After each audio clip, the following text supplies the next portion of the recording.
भाषा हे वादाचं माध्यम असूच शकत नाही असं वक्तव्य मुख्यमंत्री देवेंद्र फडणवीस यांनी केलंय। मराठी अनिवार्य आहे, पण इतर भारतीय भाषा देखील आल्या पाहिजेत। मराठी माणूस हा संकुचित विचार करू शकत नाही असं मुख्यमंत्री म्हणाले।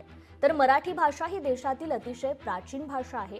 मोदींच्या प्रयत्नांमुळे मराठीला अभिजात भाषेचा दर्जा मिळाला। शिवरायांची राजमुद्रा मोदींमुळे आता नेव्हीच्या ध्वजावर असल्याचं फडणवीस यांनी हे वक्तव्य केलंय।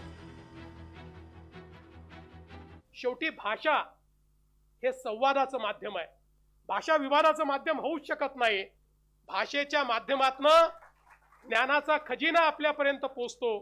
प्रत्येक मराठी माणसाला मराठीचा अभिमान आहे, स्वाभिमान आहे आणि मराठीचा आग्रह देखील आहे। तो स्वाभाविक आहे, योग्य आहे, अभिमान तर असलाच पाहिजे, पण त्यासोबत इतरही भारतीय भाषांचा अभिमान आम्ही बाळगला पाहिजे, हे देखील अत्यंत महत्त्वाचं आहे। मराठी असली पाहिजे आणि इतर भारतीय भाषा देखील आपल्याला आल्या पाहिजेत।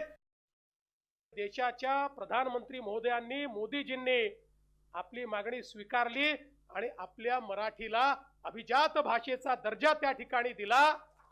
मराठी नेहमीच अभिजात होती, पण शेवटी कधीतरी त्याला राजाश्रय हा मिळणं देखील गरजेचं असतं आणि त्याच्यावर राजमुद्रा लागणं देखील गरजेचं असतं।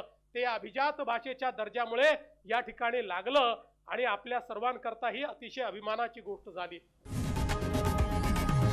लोकशाही मराठी ऐका, पहा, जागरूक रहा।